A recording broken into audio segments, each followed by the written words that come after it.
Good evening, everyone. A very warm welcome.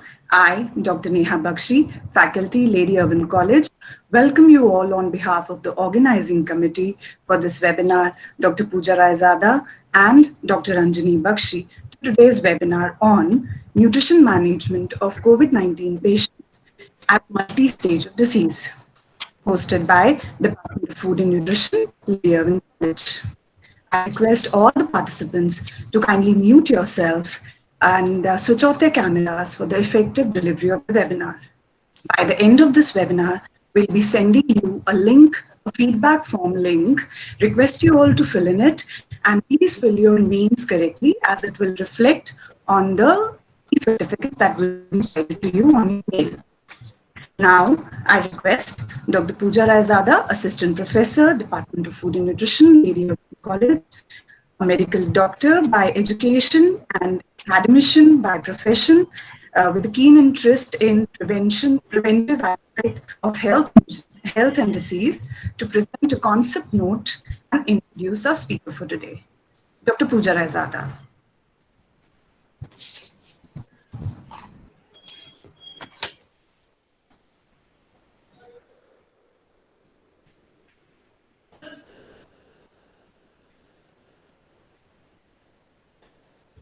Hello, Neha. Am I audible now? Yeah. Okay. Good evening, everyone. A very warm welcome to today's webinar on a topic which is still in an infant stage. As we all know that COVID-19 is a disease caused by the novel coronavirus and has become a major global threat. This ongoing pandemic has been declared by the WHO as a global public health emergency. The nutritional status of individuals is considered as an indicator of resilience against any disease. Inadequate nutrition can lead to long-lasting effects that are linked to physical and mental well-being of an individual. Nutritional inadequacy is further aggravated in a disease condition. Around 80% of the people infected by coronavirus recover from this disease without needing any special treatment. And for the majority, illness due to COVID is generally minor. Around 1 in every 5 people who are affected with COVID develop difficulty in breathing and require hospital care. People who are 60 years and above in age and people who have an underlying medical condition such as diabetes, heart disease, respiratory disease, and hypertension are generally at greater risk. Today in this webinar, we will learn about nutritional management of COVID-19 patients at multiple stages of disease from our expert, Dr. Richa Jaiswal. Dr. Jaiswal is a registered dietitian presently associated with AIIMS Trauma Center, New Delhi. She has over 15 years of working experience and has worked as a dietitian in some prestigious healthcare setups like All India Institute of Medical Sciences and St. Stephen's Hospital.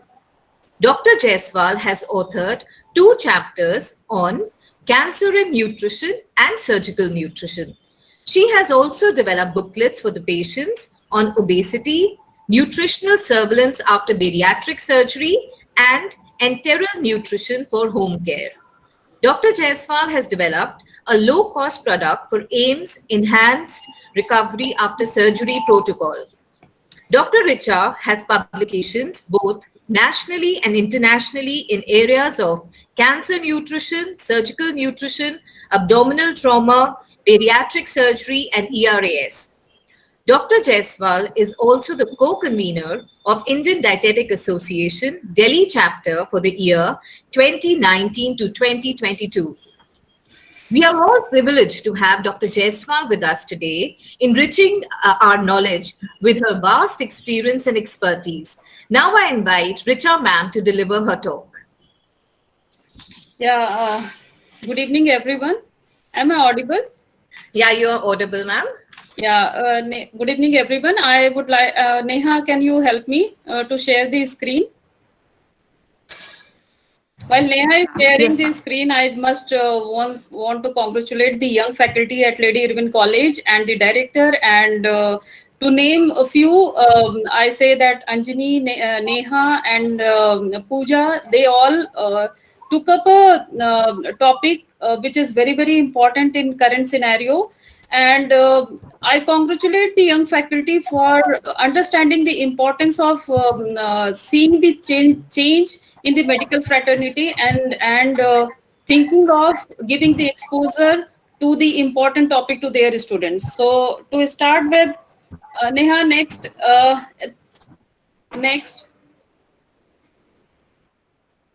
Neha, see, till March mid, we all were thinking that Corona and COVID-19 is not going to touch upon our life, but soon after, from April onwards, it was started affecting our life, and it has become a public pandemic and public health concerns. To initiate with, can you go to my previous slide, Neha? To give a exposure on the topic, your teachers means young faculty has been given me an opportunity to speak on nutritional management of COVID-19 patient at multiple stages of diseases. Next, to deliver the and to do the justice with this topic, I have outlined the entire presentation into three different categories. The first one is the nutrition therapy, which is related to the lifestyle approach and management. The second one is nutrition challenges I faced during the phase and how it was different than the previous, and two interesting case studies, and there were many, but I included only two due to time limitation. Next, next, please, Neha. Yeah. So before I come to the main topic, it is important to understand certain terminology which has been meant, and once you go and see the corona patients, you would see this terminology in the word, which says the SARS-CoV-2, which means the severe acute respiratory syndrome related coronavirus. And um, and the 50% of coronavirus strain in India has shown the mutation, the spike mutation. I would describe this little in next slides. And the mutation spike were mainly dominant at D614G. Next.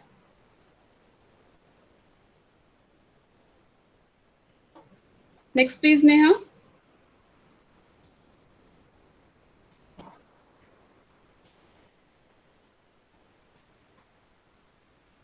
Yeah. So there were a very good study on 1,000 patients, which has been conducted in UK, and they have seen, once you see here, or maybe you go through the news and Google, you search on Google, you would feel scared that 50% mutation have been seen in our country, which claim the D614G mutation, and which is very contagious in nature. But this study claimed that more than the strain, the comorbid condition and the age factor is more important to get contract with the kind of this kind of infectious disease. Next. I'm really sorry. Every time I have to say next and next. So this is the if you see, you all remember the structure of the virus, which is at one point there is the outer layer is called as a spike.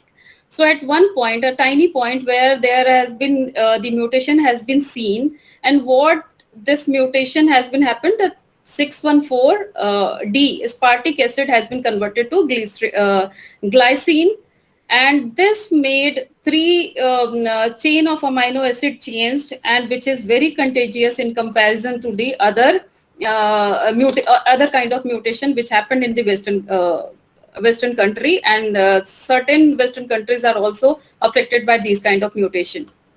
Next, please.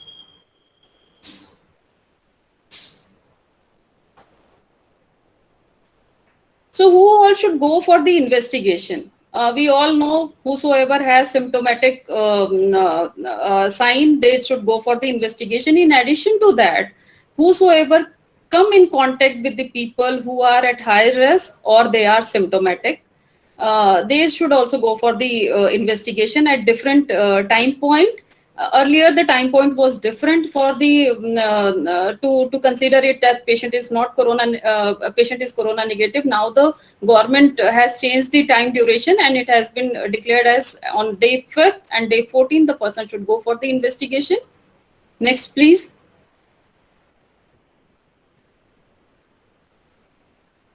Next slide, please, Neha.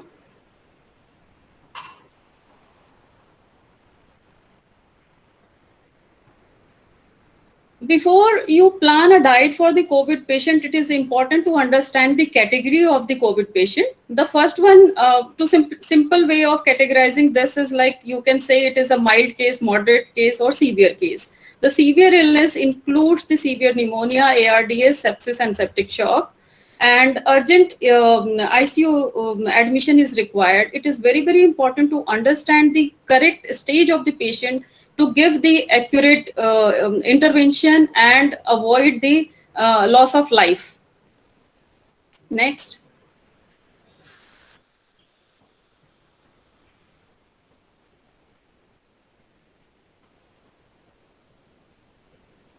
Neha, next, please. Yeah. And the other way of categorizing this illness is like conditions. So the first condition is which is uncomplicated. We all are aware about the condition where the patient may have a fever kind of symptoms, or maybe not non-specific symptoms like maybe sore throat, nasal congestion, kind of mild headache. And some patients in this category who are elderly and on immunosuppressant may have typical kind of symptoms. These patients generally require the quarantine and they may be admitted in the private or general ward without any life-saving support. And the other cases where the mild pneumonia has been seen, to categorize whether the person is in a mild phase of the pneumonia or the moderate or the severe, there are certain categories has been given. We don't require to mug up everything, and direct dietitians are not involved in categorizing these all. But my only concern is like as a dietitian, as a person who wants to pursue their career in the medical field, must be aware about certain criteria, because these all are going to affect your effective nutritional planning.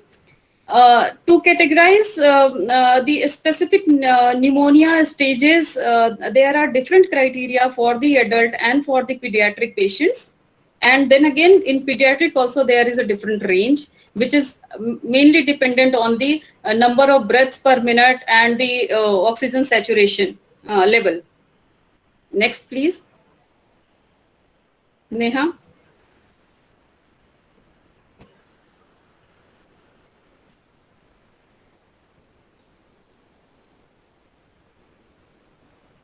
Next, please, Neha.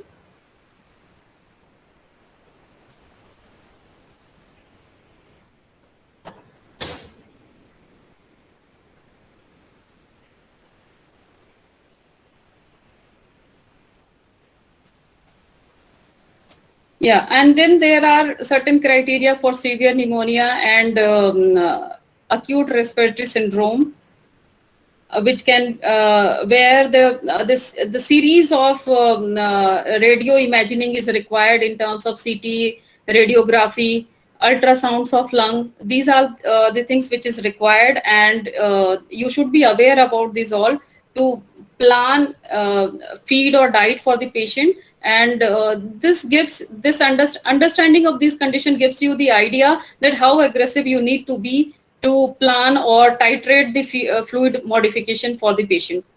Next slide, please.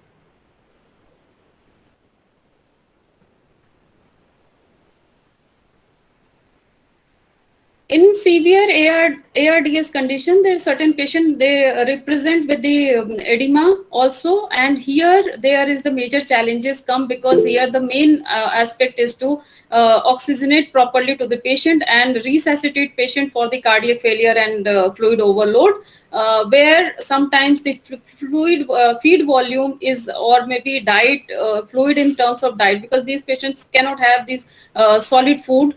So definitely they require either enteral support or maybe on a oral liquid diet. And this is main challenging phase for the dietitian to how to combat with such situation and deliver the appropriate diet to the patient. Next, please. In these patients, because sometimes they are on a NIV means the ventilation required without invasive technique, and in those patients also, like feeding those patients are also not very easy, and certain areas of certain ICUs are not very equipped in a manner to feed NIV patients. Then the disease can progress up to sepsis, and the most devastating would be the septic shock. There are certain criteria to identify whether your patient is in a septic or septic shock, and in such scenario, the nutritional planning vary from the other ICU patients, and here also the criterias are different. There are certain criteria which is well defined, and here we need to see the whether the patient has organ dysfunction or not, the organ dysfunction score, whether the patient has difficulty in breathing, the oxygen saturation level, urine output, the heart rate, pulse rate, everything is going to taken into consideration. The criteria to put patient in the septic or septic shock is different for which is age specific and different for the pediatric age for the different pediatric age group. So if patient is in a sepsis and in a septic shock, it is important to discuss the entire thing with the medical team before you come to a conclusion that what should be given to the patient, how much should be given to the patient.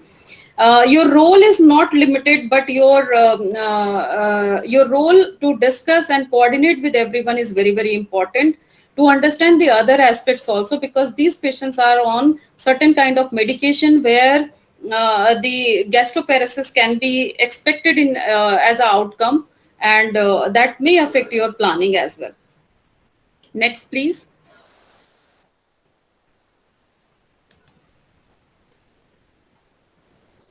So if we are talking about the coronavirus, that not discussing the Wuhan is simply inevitable. So this study has been conducted in the Wuhan. This one they have conducted on 151 intensive care patient, and they have collected the data only where there all the reports are available. So out of 151 ICU patients, they categorize the ICU patient into 4 categories to find out the outcome of the patient, the prognosis of the disease of the patient. So what they have done, what is special 6 criteria they have seen in this category? They have seen the demographic information of the patient, symptoms related to the fever, fatigue, dry cough, etc. Comorbid condition of the patient, which was they have reported more than 5% in most of the ICU patients. Vital signs they have seen in terms of respiratory, heart and blood pressure, oxygenation. Blood routine test, where they have seen the WBC, lymphocyte, neutrophil, platelets, etc. And then again, they have included the inflammatory marker measurements also to assess the criteria to categorize these patients. And blood routine test on day 5th and day 3 and day 5, they have seen. In addition to that, they have considered the adjuvant cortisol therapy also. And after seeing all these things, they have categorized the entire patient into 4 categories. Next slide, please.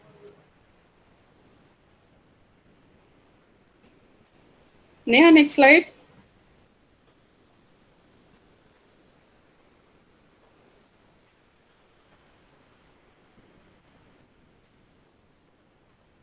So in 4 categories, they have given the most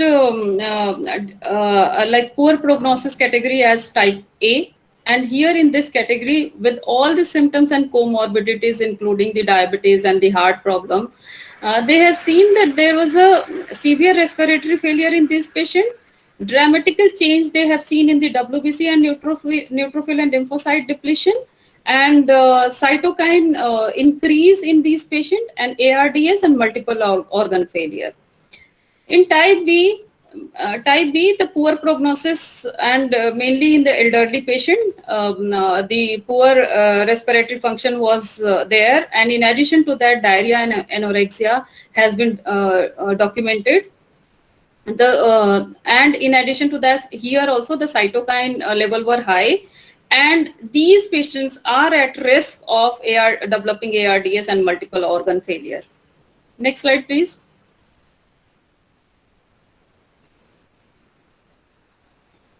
Type C, the prognosis was intermediate, and these patients had the dry cough and fatigue and original comorbidities, and the hypertension were very common in type C patients.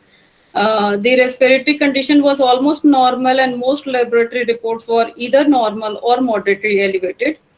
Type D, the reports were normal, mainly middle-aged group patients, and cough and expectoration has been seen. Based on these criteria, they have assessed the prognosis and outcome of the patient. Next slide, please.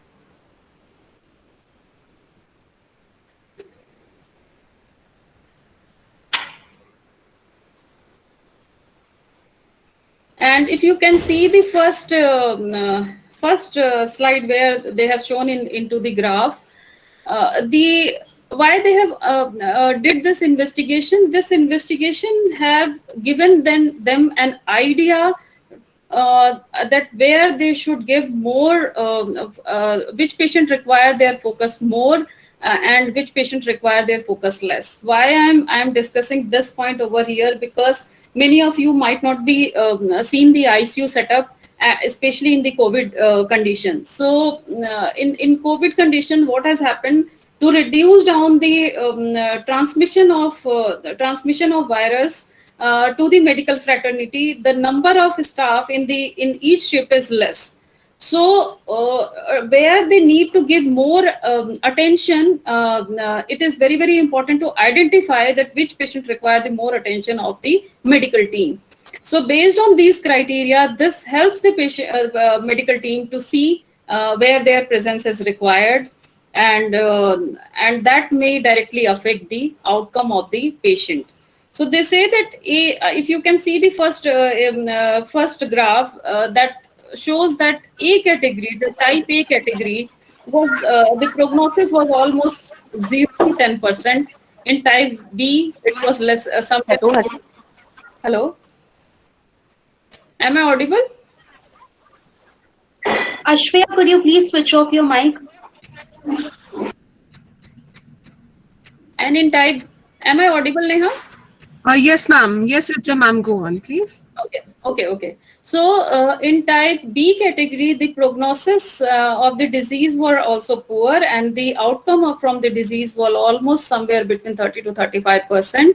Where in C and D categories, you can imagine the outcome can be expected, and based on that, the medical team has been can take this idea to plan where their presence is needed most. Next slide, please.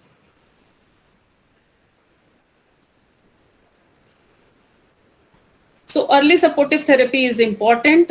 Proper oxygenation is important. The students who have should be knowing this terminology, and oxygenation for pregnant, non-pregnant, pediatric, and pediatric who has the respiratory distress is different. Oxygenation, the SpO2 explain the oxygen saturation level. In general, it should be 100, but in non-pregnant patients with COVID infection, if it is equal or more than 90% is okay. But for pregnant lady, it requires little higher. In pediatric also, there is a range. If somebody has a respiratory distress, the oxygenation should support. The oxygen saturation is more than equal or more than 94%. In general population, if it is between, without respiratory distress, if it is between equal and above 90% is okay to consider is a normal scenario. Next slide.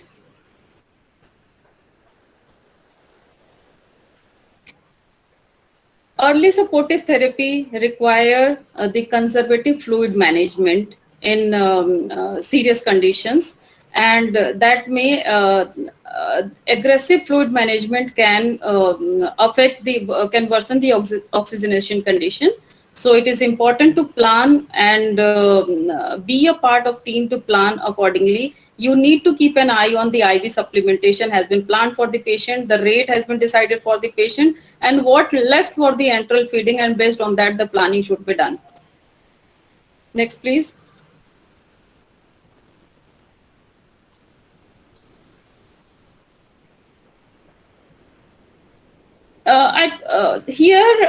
There are certain criteria which is not directly linked to the dietitians, but you should be knowing that once the patient is in a severe ARDS, they require prone ventilation. So I would show the picture that what it's mean, the prone ventilation, and sometimes it require more than 12 hours. So when the prone ventilation has been initiated, whether it is safe to start feeding at that particular time, and when it is going to end, that is also going to affect the planning of your patient.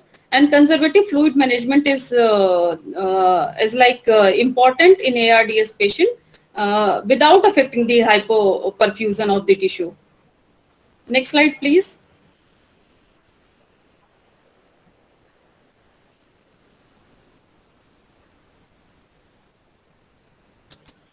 So if you see the patient record, you would find that in adults, generally they advise 30 ml per kg of isotonic crystalloid in adults for initial 3 hours. And that phase should be calculated well to start feeding or not to start feeding. And for children, the range is different for the according to the hours. And here they say that hypotonic crystalloid starch or gelatin should not be used for the resuscitation. Fluid resuscitation may lead volume overload, so it should be planned accordingly, in a very calculative manner. Next slide, please. And the hypotonic solution or isotonic solution should not be given through peripheral route. The central line is important. To prevention of complication, there are certain criteria, the anticipated outcome, and the intervention should be accordingly. In such scenario where the reduced day of to reduce the days of mechanical ventilation, it is important to assess every 24 hours the chances of putting patient on the spontaneous feeding, spontaneous air breathe on room air. And that is very important. That is a criteria to be used. And if patients are on a sedatives, that should also be rechecked on a daily basis, whether it can be titrated, interrupted, or the doses can be reduced. And if patient was on a ventilator associated pneumonia, if patient has a ventilator associated pneumonia, to reduce that, the oral intubation is a preferable. Nasal intubation, to nasal intubation, and patient should be kept in semi-recumbent position where the head should be elevated up to 30 to 45 degree, which is equally important for the enteral feeding as well. And closed suction is required to avoid aerosol transmission, and ventilator circuit and everything should be well cleaned, and proper care should be given to these criteria as well. Next slide, please.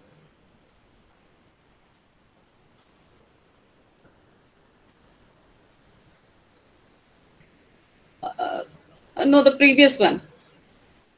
Okay, fine, let it be. To avoid the thromboembolism, it is important to put patient on the blood thinner, and most of the COVID patients who are in ICU are on a heparin or low molecular weight pharmacological prophylaxis.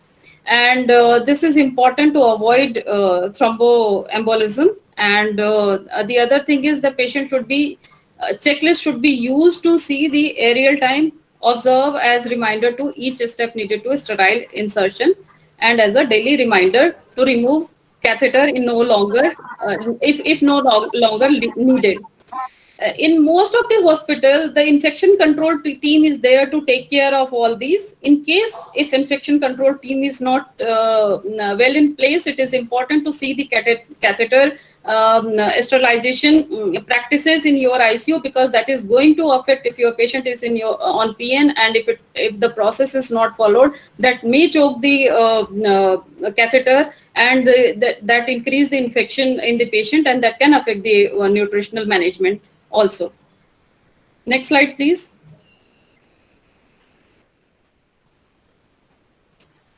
Turning patient every 2 hours is very important, although it is not very feasible in every time.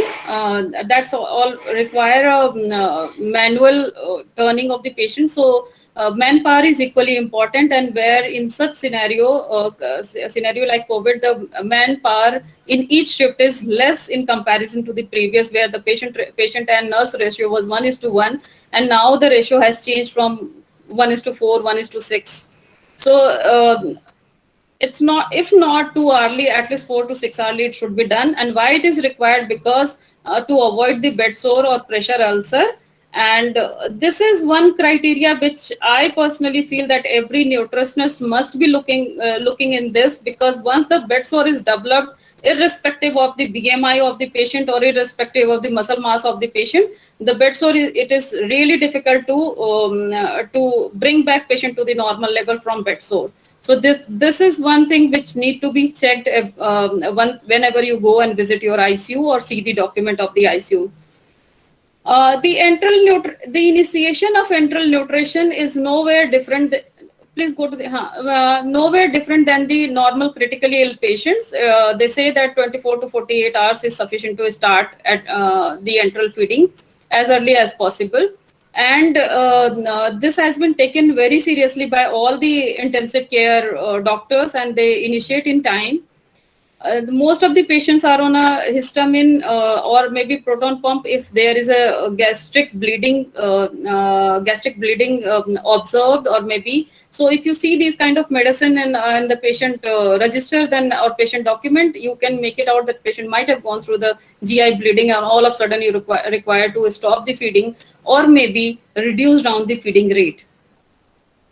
And the risk factor for developing gastrointestinal bleeding has been seen more in the patient who are more than 48 hours on mechanical ventilation, coagulopathy, renal replacement therapy, liver disease, multiple comorbidities, or higher organ failure score.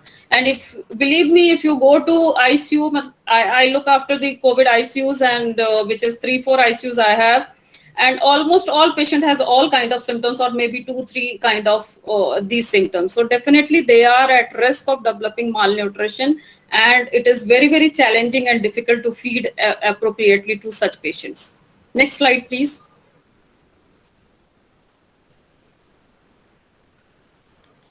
Till now, no specific antiviral has been developed which can claim that it is the safest and the best drug for the patients. A combination of drug, and dependent on the symptoms, the medical team decides which drug should be introduced at what time. Though there are many things, and certain things have been standardized, and that has been given to most of the patients, but still no antiviral has been approved as a safe and the best medicine till now.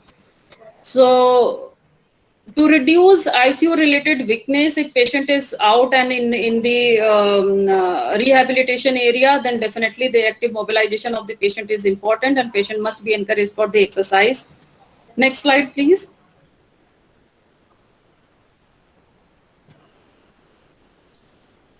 So in the life cycle approach of the nutrition management in these patients. Next slide, please, ma'am.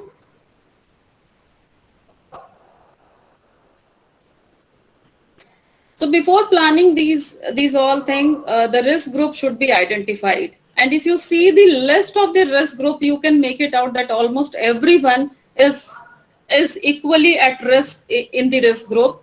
In addition to, I have contracted this information from the literature, but in addition to these, based on my experience, I can say that there are two major things I have been noticing in the patients who contract COVID-19 easily, like unavoidable hospital representation, mainly in the pregnancy, during the pregnancy and the delivery phase.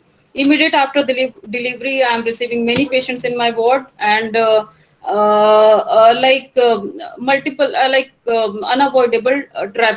travel. That could be also a reason for the contracting the disease easily. Next slide, please. So what is the aim of nutritional support? the main aim is like it should be to give a psychological well-being or improve the psychological well-being of the patient. To address their specific concern, if you can interact and give counseling to them, and it is important to support the medical treatment line every time. Couldn't be a guideline always, and improve comorbid condition of the patient, which is underlying risk factor for contracting the disease, and support growth phase of the pediatric patients, because many pediatric patient reaches immediate after delivery to the COVID designated hospital or area. Provide sufficient nutritional support for different physiological phase of life, including the lactation and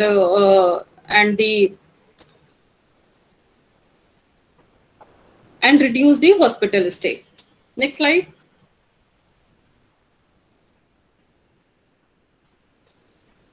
If there is a aim, there is a challenge. So what the challenge is, like age factor is also a challenge to fulfill the requirement. Clinical condition of the patient, stress factor, and this time the stress factor is not only related to the clinical condition, this is also related to the isolation, because these patients are away from the home, and they are away from the home, and then they are psychologically depressed because of the infection, and most of them, they think that it is not going, their condition are not going to improve, and they may leave their life here only, and they may not get another chance to meet their family, which impair their appetite. And some people have the repeated choices, like they want to eat a particular kind of food only. A reduced food intake, which may affect the weight, nutritional status, quality of life, and that increases the mortality risk. Next slide, please. Nutrition surveillance shouldn't be restricted to the ICU or maybe the hospital stay. It should be covering the acute phase and the recovery phase. After the acute phase, a specific rehabilitation guideline should be given to the patient to avoid the respiratory, maintain the respiratory improvement, cognitive recovery, decrease disability, and improve quality of life. Next slide, please.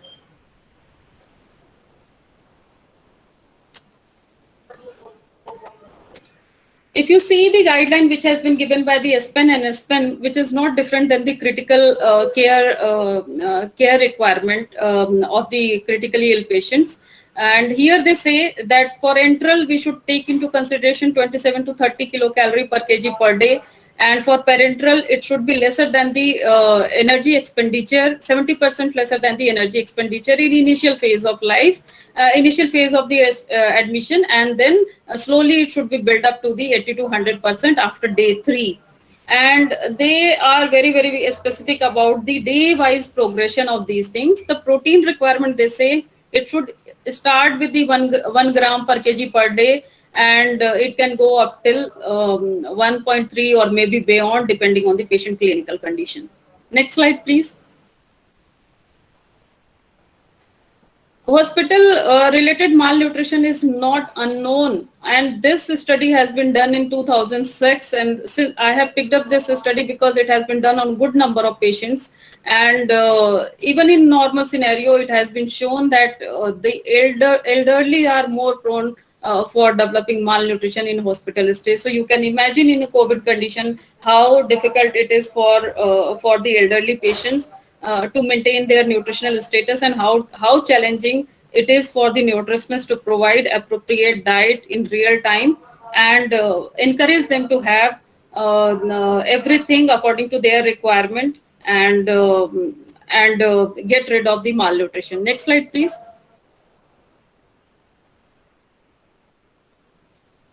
So geriatric patient, this was the same study which I have shown. Next slide, please, Neha.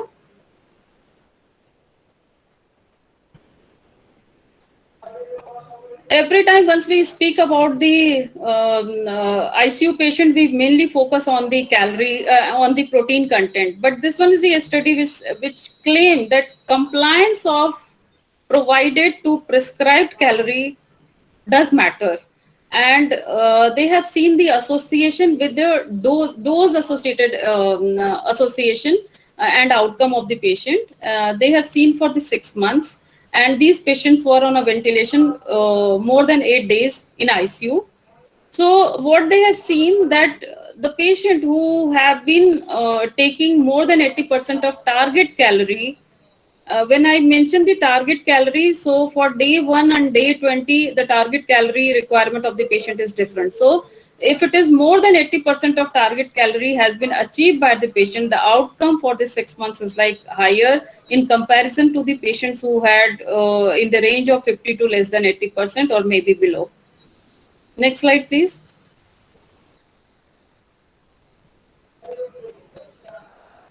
Even for the protein intake, this one, the recent study and protein intake, they say that we shouldn't be feeding overzealously from the day 1, and it should start slowly from 0.8 gram per kg per day or maybe lesser.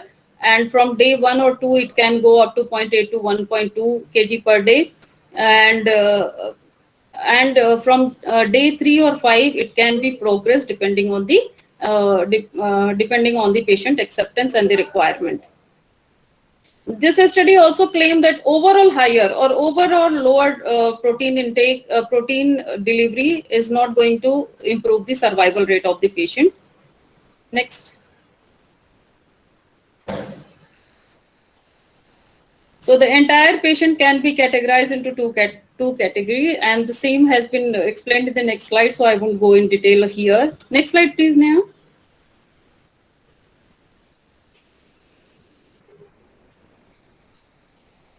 Okay, so for the assessment of the malnutrition, the phenotypic criteria and etiological criteria can be used. So weight loss, it is not different than the other malnutrition assessment. If weight loss is more than 5% in past 6 months or more than 10% in beyond 6 months, and in etiological criteria, if food intake is lesser, and 50% of energy requirement, if it is if only 50% of energy requirement has been achieved or maybe lesser for more than 1 week or maybe 2 weeks, and chronic GI conditions are persistent. So patient can be considered as at risk of malnourishment. Then the BMI criteria can also be, the BMI criteria can also be considered for the assessment of the patient who are at risk of malnourishment. Inflammation criteria, then reduce muscle mass and measuring Surbhi, technique. could you please switch off your mic? Next slide, Neha. And reduce muscle mass is also a technique by which we can identify the malnutrition. Okay. So nutritional support should be days dependent once the patient is in the ICU. So what they say, the first day patient is in a ward and oxygen support, nasal cannula, uh, bilateral pneumonia, thrombopenia, no other major problems. So patient should be screened, oral feeding or maybe oral diet, or if at all it is required, the enteral or parenteral can be taken into consideration. Oral nutritional support can be given to these patients. In ICU, day 1 or 2, when the patient is on a nasal cannula oxygen flow, and through mechanical ventilation, just only a tube is placed, and respiratory condition is not so good. In such, and patient is on a NIV or with the cannula, they can be considered for the enteral support, enteral feeding support. And PN is, although they say that PN can also be introduced, but this is most of the time not required. And day 2, when the patient is on a mechanical support and organ failure, the multiple organ failure can be patient are at risk for the developing multiple organ failure. Prefer early enteral feeding is preferred, and protein should be given in sufficient quantity. When the patient is in a ward rehabilitation, patient can be on a normal diet or maybe semi diet. This kind of patient may have a dysphagia because of the higher more than 21 days of being on ventilator support, or maybe more than, and the age factor can lead to the dysphagia. Here, just modifying the texture of the diet can help to supplement sufficient nutrition to the patient. Next slide, please, Neha.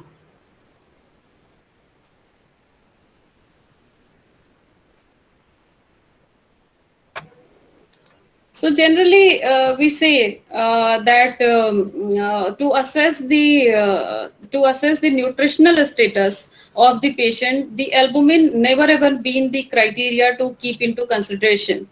But in COVID condition, this was the study has been conducted again in Wuhan, and they say that they have seen positive correlation with the serum albumin level and in comparison to the survival rate of the patient. So whosoever has, if I can summarize it, I can say that if the patient has less than 3 gram percent of serum albumin level, has lower survival rate in comparison to people who have who fall in the normal range category. And they also say that nutritional status should be evaluated before starting of the general treatment of the patient. Next slide.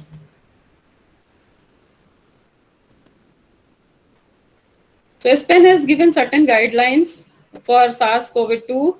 Next.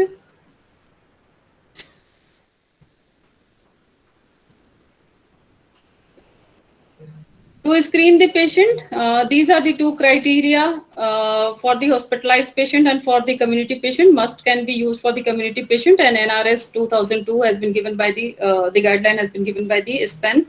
Next. Nutritional assessment. To assess the calorie requirement of the patient, they say that whosoever is on a parenteral supplementation or the patients are in the ICU for 10 days, the indirect calorimeter should be taken into consideration to assess the actual calorie requirement of the patient. In practicality, the indirect calorimeter is hardly available in any ICU setup, and based on this require a manpower, and in current scenario this seems almost impossible to handle the high volume COVID ICUs, where the patients shifts and patients admissions are on a very high rate. So practically, I think this, instead of the indirect calorimeter, the predictive equations are more feasible to assess. And Ian also mentioned that if IC is not available, then predictive equation should be used to analyze the weight of the patient, and based on that, the requirement can be assessed. And they also mentioned that obese patients should not be seen differently because their requirement is nowhere less than the normal non-obese patients. Next slide.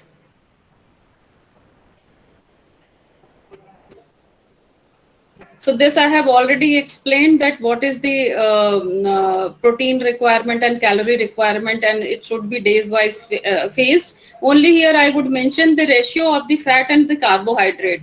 So if the patient has no respiratory deficit dysfunction, then the 30 to 70% the ratio between carbohydrate and the fat can be taken into consideration. But if patient is on a ventilator support, it can go as low as 50 to 50%. Next slide, please.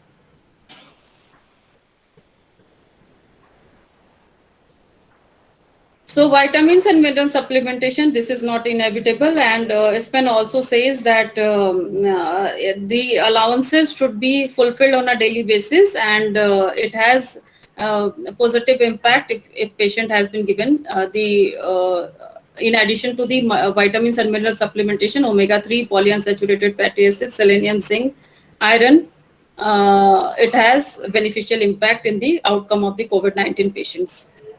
Next slide, please, Neha.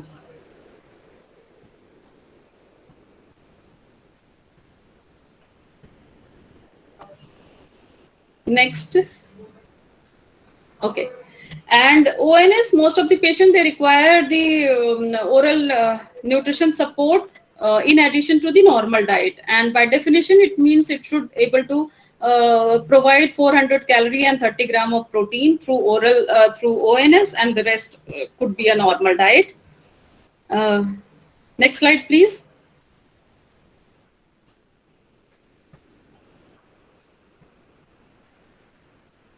We all know that EN is better than PN, and EN should be taken into consideration first. If at all EN is not possible and fluid overload is not at risk, and it is It is well discussed with the medical team. The PN should be taken into consideration. It is not limited for the ICU management. Next slide, please, Neha. This is a like a logarithm which has been given for the ICU patient, and it is same for the COVID patient, where you can see that when and where you can initiate the parenteral nutrition support or the enteral nutrition support for the patient. And it is always, if you see the algorithm, it is always emphasized that whenever it is possible, must give EN. And if PN is required, if EN is not can't be initiated and PN is anticipated for the shorter duration, the peripheral route is better than the central. But if patient require a prolonged duration to be on the parenteral support, then central route should be taken. Next slide, please.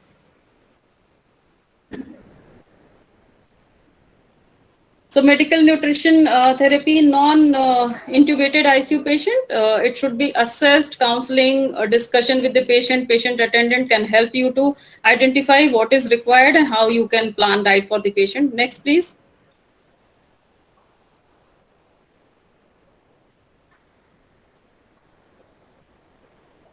Then when the patient is in intubated position, it can be categorized into two categories. One is the one where the patient energy requirement is like should be determined by using indirect calorimeter. What Spence says, if that is not possible, then predictive equation can be used. And here in such scenario, the hypocaloric nutrition should be initiated, and that should be lesser than 70% of energy expenditure of the patient, and slowly it could be built. It should be built up.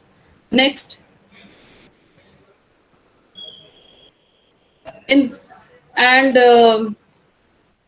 phase 1, intubated phase 1, the protein requirement is 1.3 gram per kg equivalent per day. Here they have given the predictive equation also for the obese patient to identify that how much protein requirement a obese person is required, and they say that adjusted body weight should be calculated, and they have given an equation for it.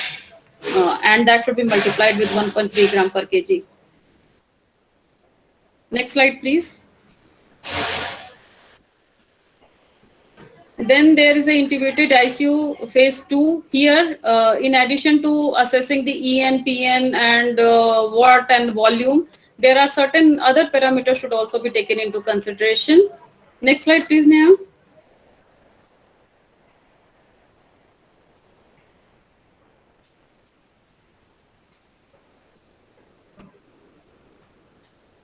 No, before this. Neha, previous one.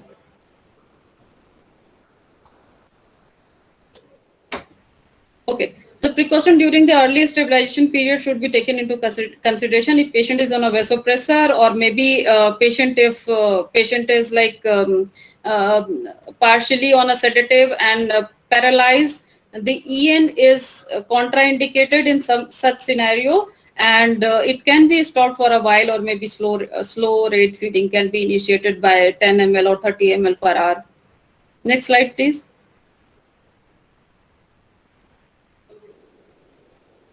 So after extubation means once the patient is out from the life support system, and patient may have a dysphagia, and the transferring patient from EN or PN to the towards normal should be in a phased manner.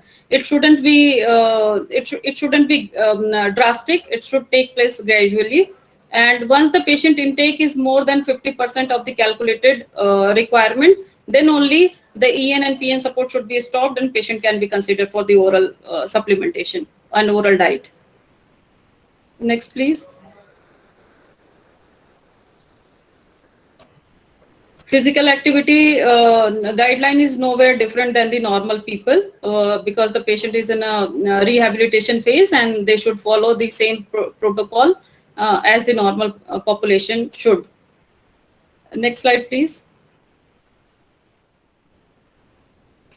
Then we need to keep an eye on the strategical change in the medical care after coronavirus and pandemic. The telehealth, we are not unaware about the telemedicine use in the medical field, but the only thing is like as a dietitian, the use of telehealth was very, very limited to certain people and people who stay abroad or maybe in remote area. And then we need to keep an eye on the policies has been developed by the government in the particular region. And here there is a new addition in the medical care, which is health ID card, which requires a proper documentation. And here the technology can play a major role. Next slide, please. Neha, next slide, please.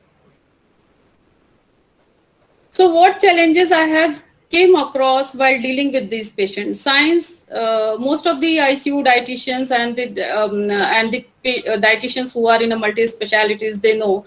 Then again, what was the challenge I have faced? The challenge was divided into certain category. The first was the change in the environment, which modified my way of planning a diet for the patient, or maybe keeping a document in hand ready once I go for the ward round. Logistics in food delivery, nutritional screening and assessment, which was not easy, which is not easy task, and planning and whatever I understand and plan to execute, that was a challenge, and how to monitor these all with a limited staff number. Next slide, please. So you can imagine the earlier environment of the ICU was like this, where the patient is there, everybody is there, you can enter, you can speak, you can stand at one place and speak to many.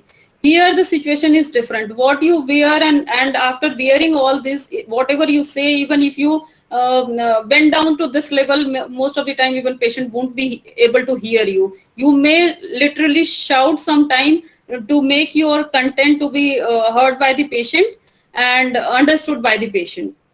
Next slide, please.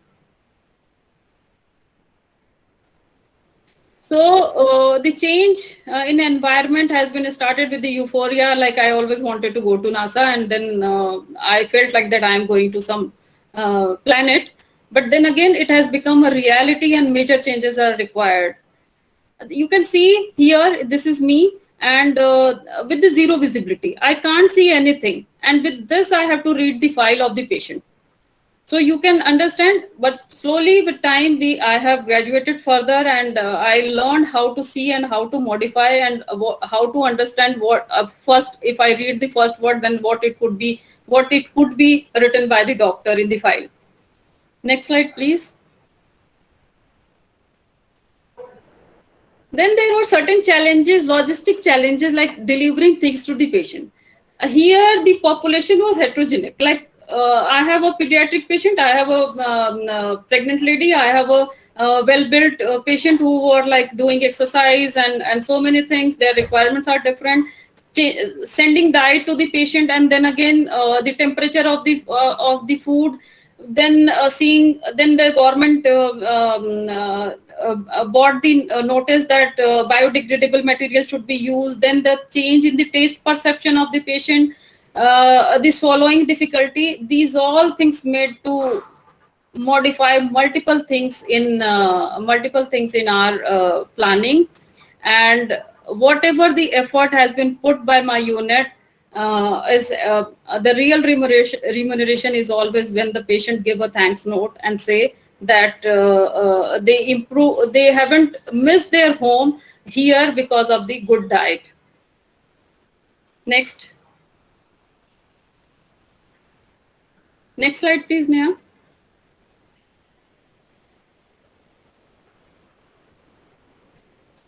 Then when there is a hurdle coming your way, it means like it is challenges are coming your way, and it is a time testing period.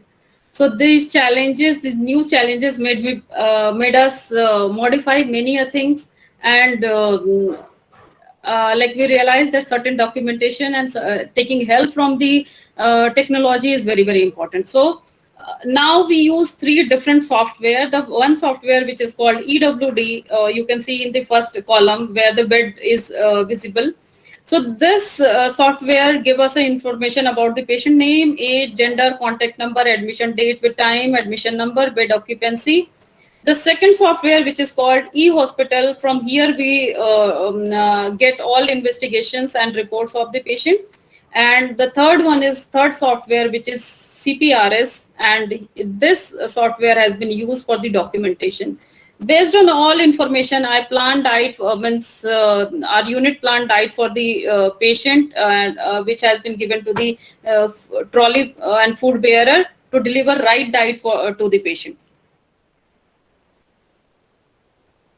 Next, please. To minimize viral transmission, the oldest way of nutritional assessment is almost impossible. Be it weight height machine, or maybe ICU bed wearing weight management, or maybe by using the bioelectrical impedance, because it is simply impossible to place a tag in the area and then documenting the reports. Next.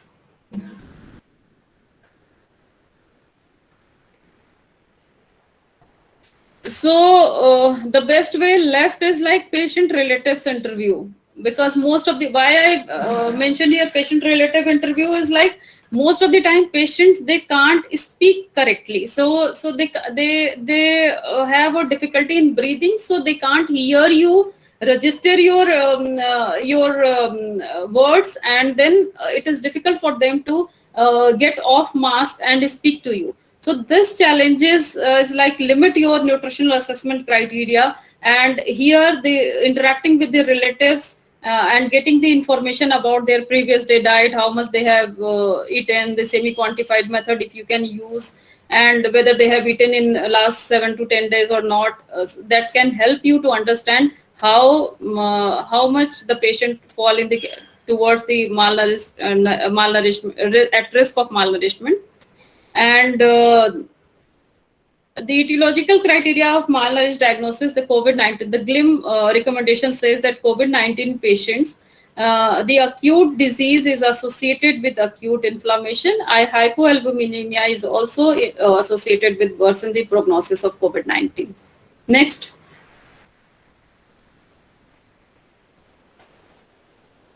Next slide, please. Yeah. So, refeeding to assess all this is important to avoid refeeding syndrome. So if at all it is not possible, then start slow rate feeding to the patient, and keep an eye on the electrolytes also. Next slide, please.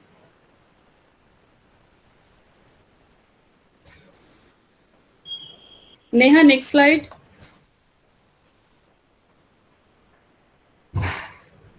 The patients, that another level of challenge is like if you start feeding, plan everything, and then all of a sudden you come to know the patient is like off diet or feed due to and you won't be able to identify that why it has happened.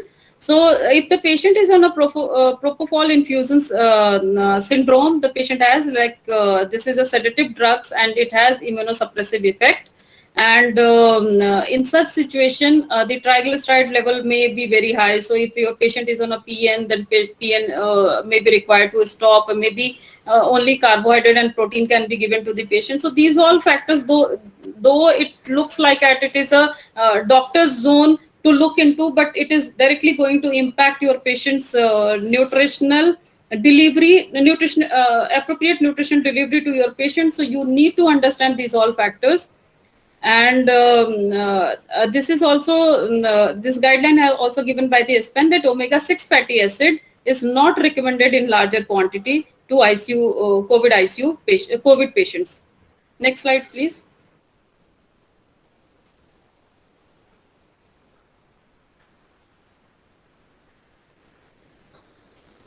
The gastric EN is generally possible in all COVID patient, and including the ESPEN guideline says that even if patient is in a prone position, it should be preferred and it should be given, and it should be given through feeding pump with regulated flow rate, and it shouldn't be in a bolus form, which is a general practice in most of the ICU and the ward. So what the prone position means, the patient is on a lying down on a stomach. Generally patient is in a supine position. So if your patient is with mask and lying down on a prone position, it is really challenging and difficult. Here also you need to assess your patient condition and discuss with the medical team.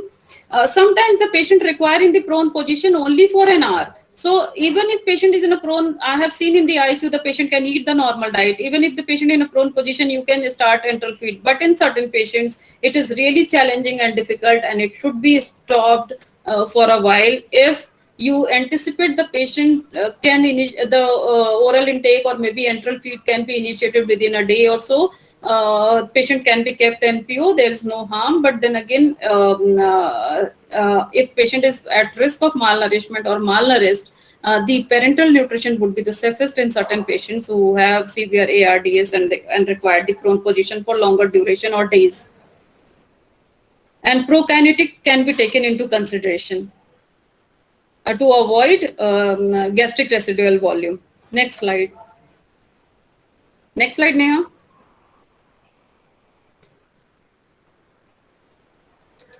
So based, the SPIN guideline says that gastric residual volume is not required to be assessed, but still this is a practice in many ICUs, and they say that if at all it is needed, especially if the patient is on a sedative and the high level of GRV and the aspiration risk is there, then it should be limited to a to a limited number to avoid aerosol infection. Next slide, please. Next slide, please, Neha.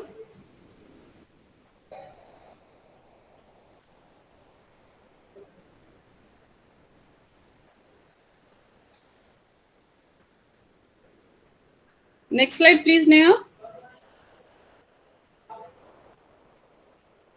So, if patient is on a vasopressor or paralyzed, then again it should be the feeding rate and duration should be planned accordingly, and it should be titrated well in consultation with the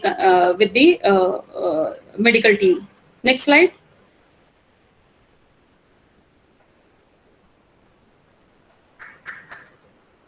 Next slide, please, Neha. Okay, so omega-3 fatty acid, SPEN says that if patient is on a EN, the 3.5 gram per day EPA and a DHA can be administered, but it shouldn't be administered bolus. It should be gradual and through continuous feeding, and the doses can go as high as 9 gram per day. If patient is on a PM, the fish oil in intralipid emulsion has shown good results in the patient, but there is no change in the mortality. What good result they have seen in the decrease in relative risk of infection and the decreased hospital length stay, and reduction in the sepsis by 56%. Next slide, please. Next slide, please, Neha.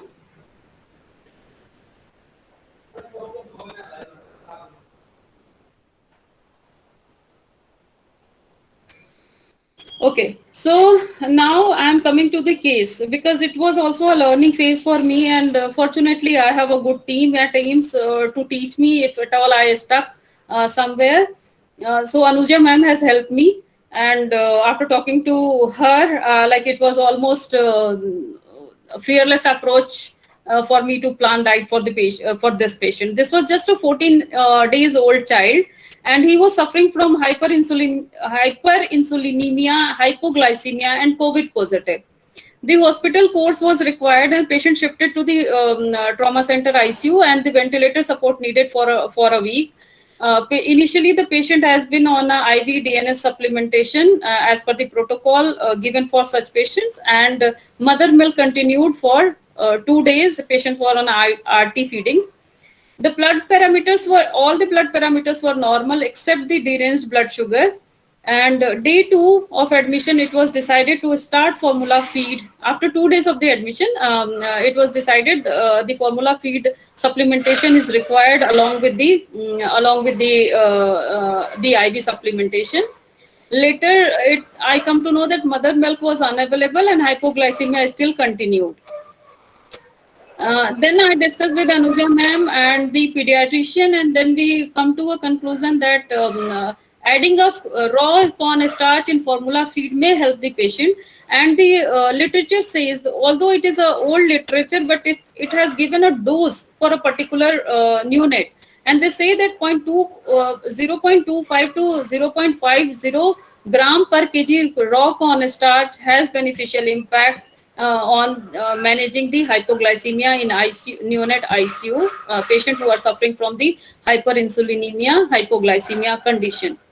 So oral feeding, and we continued the same protocol, and monitoring was done by the pediatrician, dietitian, and the nurse. The oral feeding, then slowly the oral feeding has been, so nurse, on 6th day of the admission of the patient, we saw there was slight abdominal distension with the feeding, but the bowel habits were normal, so we haven't made any modification. On day 8th, patient was decided to keep off from the RT feed, and oral feeding has been started for the patient. When I took round on the day 9th, I realized that patient, the kid facial gesture was not normal, and he was not liking the taste of the feed. I discussed this case with the nurse and the pediatrician also, and they also, we also, all three realized that yes, the child is not liking the taste of the feed. And then again, we decided that it's better to stop, since the blood sugar level was not normal, but better than the previous days. We decided to stop adding the cornstarch in the feed and continue with the formula feed. And when day 15th, patient come to patient report came COVID negative, and the patient transferred to the previous parent unit. Next slide, please. Next slide.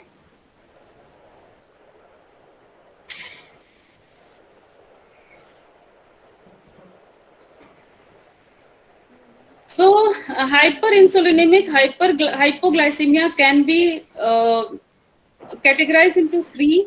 One is transient, second one is prolonged or persistent, which is related to the congenital defect.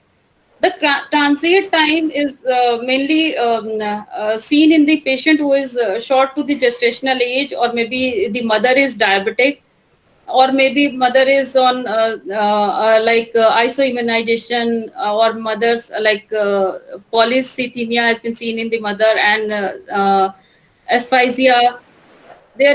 And they say that there is no clear-cut guideline for the duration of the transit time. And in such situation, the hypoglycemia should be addressed effectively till the time the beta cell insulin secretion is normalized. This is not a normal scenario. Such cases has been seen in 1:12,000 births. So, and it can be seen even after 2 weeks of the delivery. So it is really challenging to discharge infants who are short for the gestational age early from the hospital, because in that case, it would be difficult to identify such pickup at the early time and they give appropriate treatment. Next slide.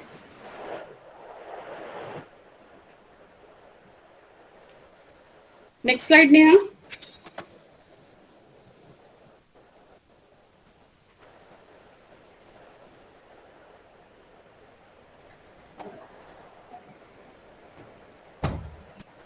Neha, can you switch to the next slide?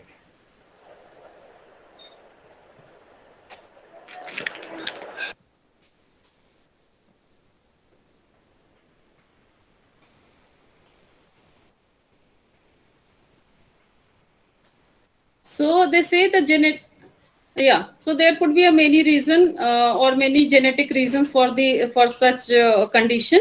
And expert review suggests that the goal of treatment of at-risk infant without suspected congenital should be maintain blood glucose level, and they have given a hours-wise criteria. So 50 milligram per DL should be maintained less than 48 hours duration of the birth, And if it is more than 48 hours, it shouldn't be lesser than 60 milligram per DL, and beyond, it shouldn't be less than 70 milligram per DL. Next. This is the another case. In this case, it was not very challenging. Only the execution was a challenging period for us. The patient was gone through the Whipple procedure because of the periampullary carcinoma, which means that whatever the patient eats, that come from the small portion of the stomach to the jejunum directly, and the food mixing with the gastric juice and the pancreatic enzyme happens in the jejunum. In such scenario, patient require the jejunostomy feeding, and we have feeding pump, so a titrated volume has been given to the patient. Only thing is that patient came to us. Patient was already admitted in the hospital for 1.5 months for the SAIO. It was resolved, but the patient admitted for the COVID positive report, and at the time of admission, patient had vomiting, and patient only given IV supplementation, although the 800 ml volume was very limited. But the duration when the patient represented to us and transfer took a toll on the patient fluid management. The next day, the patient was NPO till 1 p.m. because the round hasn't happened, and the patient has been delivered only 650 ml of feed on that particular day. Here we haven't started the ICU kind of protocol, like we should start from the slow rate feeding or lesser hypocaloric formula, because the patient was already getting the maximum doses earlier. But here what we were monitoring is like we were not giving the 2 liter of feed volume, and we were giving it with a very slow rate. Very slowly we are feeding to the patient. At this time, albumin has been given to the patient. I was not part of the discussion at that time, so I don't know why albumin has been given to the patient, although the serum albumin level was towards the borderline. And slowly we build up the patient. What has happened? Patient was alone and hungry. Patient felt hungry on day 5th day, and patient what he did, he is oriented and patient. So what he did, he picked up the tube feed and he drank orally, and that led to the vomiting again, and he required to be on a NPO for certain time duration. Now the patient is getting feed on 100 ml per hour, and that required the reconstitution of the feed to avoid overfeeding. Next slide, please, Neha. To conclude my presentation, I can say the nutritional evaluation based on the global leadership initiative, which means that interacting with the patient attendant and getting information with the patient or attendant is important. And the impact of COVID-19 pandemic is short-term and long-term. It should be so the acute, not only the acute phase care, the rehabilitation period also be looked after, and patient should be given the diet advancement according to the patient condition. Next slide, please, Neha. So this is a small Reddy Reckner kind of guideline has been given for the COVID ICU patients, and they say that what is the first line treatment? The first, we should see the sign which of the deficiency of micronutrients and the vitamins and minerals and trace elements. If that is there, then the planning can affect, and if that is not there, then planning you can progress 6 hourly or 12 hourly basis. Enteral can be taken first into consideration. If not, then parenteral, and then the energy guideline day wise they have given how we should progress to achieve the target without landing the patient into making patient land into refeeding syndrome. So, and omega-3 can be taken into consideration. Thank you. Next slide, please, Neha. Over. Thank you. Yeah, thank you so much, Richa ma'am, for an excellent presentation. I'm sure all the participants must have gained deep insights after listening to you. Your understanding and experience in managing COVID-19 patients will not just help our nutrition fraternity present over here, but also our students in better comprehension of nutrition in practice. You are truly an inspiration for us, ma'am. Thank you so much once again. On behalf of my organizing team, Dr. Pooja Raizada and Dr. Neha Bakshi, I would like to sincerely thank Dr. Anupa Sidhu, under whose patronage this webinar has been conducted successfully. I would also like to thank Dr. Manisha Sabrawal for her insistent support and guidance, without which this webinar will not be possible. Thank you once again, everyone, for taking time out and being here today. Thank you so much once again. Now, I request all the participants to please fill their feedback form. Feedback form link is already provided in the chat box, and your e-certificates will be generated and come to your mailbox. Thank you, Richa ma'am. Thank you, Anupa ma'am. Thank you, Manisha ma'am. And thank you to organizing team for this wonderful and successful webinar. Thank you so much. Thank you. Thank you. Thank you so much.